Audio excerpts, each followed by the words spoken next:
Today I'm here to talk about the power of customer experience. But first, I want to talk about football. And we get to the halftime show of the Super Bowl, which is my personal favorite part because I love music and I love dance. And this year, Justin Timberlake was performing. We see Justin come on and he starts playing some of his music.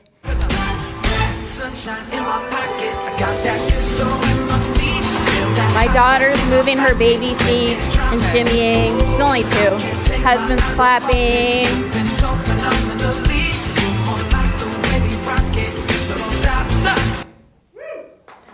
But then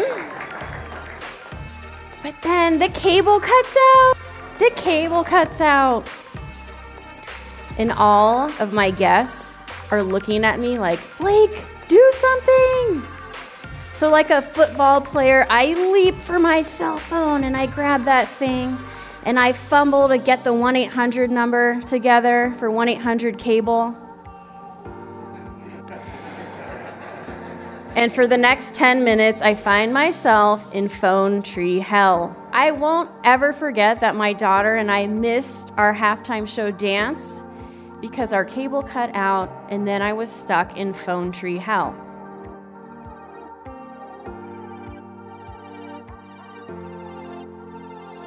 And I'm excited to meet you after my speech. You're all getting a copy of my book, which is called More is More, which means being more thoughtful about the experiences that we are curating for other people. And so I broke customer experience down into 6 parts. And I encourage you, after you leave here, to workshop this with your team, to break down customer experience at your own healthcare systems, and to think, well, what is our product design? What is our employee experience? How are we modernizing with technology? What is our culture? Do our executives obsess over the customer?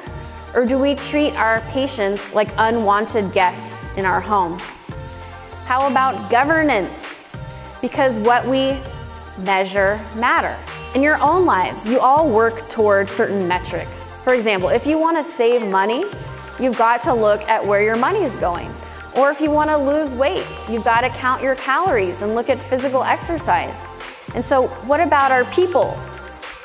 What are the KPIs that we're holding them to?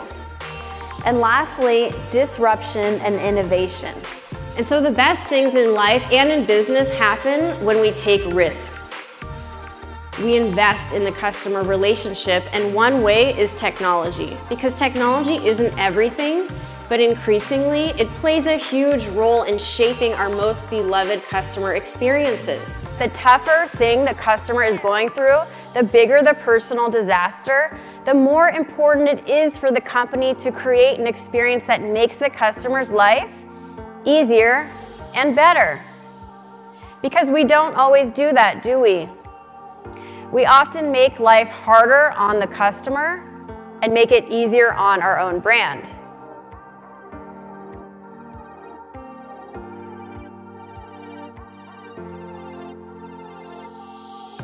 Companies, instead of seeing technology as a way to enhance the customer experience, companies have used it as a way to create space between their own brand and the customer.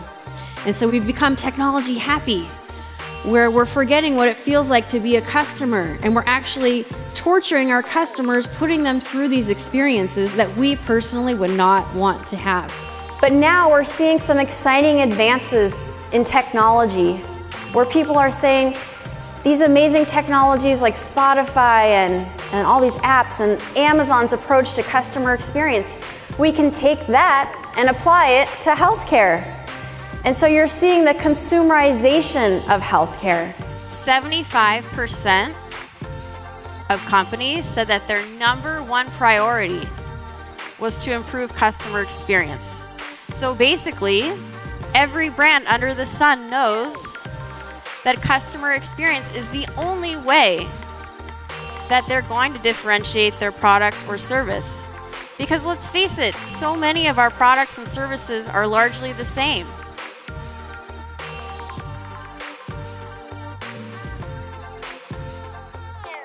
Everybody in this room here is a customer, and we all know what it feels like to have a poor customer experience.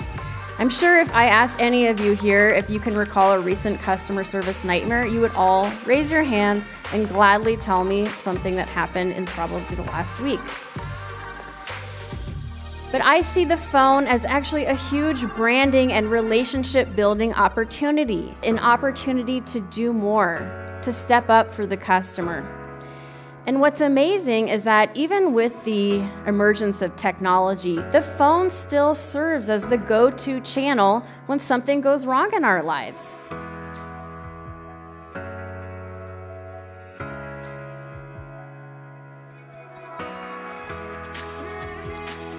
I dream of a time where my daughter will not have to wait in line, wait on the phone, repeat herself multiple times everywhere she goes, to a world where technology actually helps us to personalize the experience.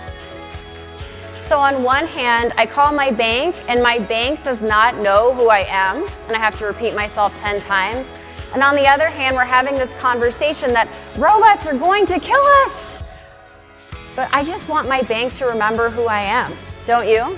In our own lives, when things go bad and our backs are up against the wall, that's the time where we say, oh, we've got to change, we've got to fix, we've got to grow. But I believe it's actually when you're doing well that this is the time to innovate. Is when things are good that we can stop and reflect and think, well, what can we be doing even better?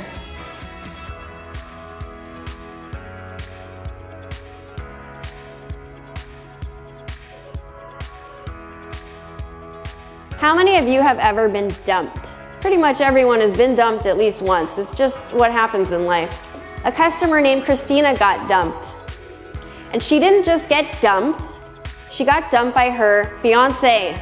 Her credit card is declined. Her day goes from bad to worse because of suspicious activity. Oh, we've all had that happen. It's so annoying. So she calls her bank and she reaches an agent named Tanya. And Tanya hears Christina's story, and Christina's voice is shaking. She's so upset. She can hardly talk. And Tanya has a big heart, and she feels so bad for this customer, Christina. So of course she fixes the issue with the credit card, no problem. But she also does something more. She says, Christina, I'm gonna give you 5,000 miles. I want you to go on vacation. Have the best time ever. This was the story heard around the world. This story was everywhere. Every business online blog was reporting this story. In fact, these two, Tanya and Christina, got invited to be on the Ellen Show, to be reunited. What a sweet story.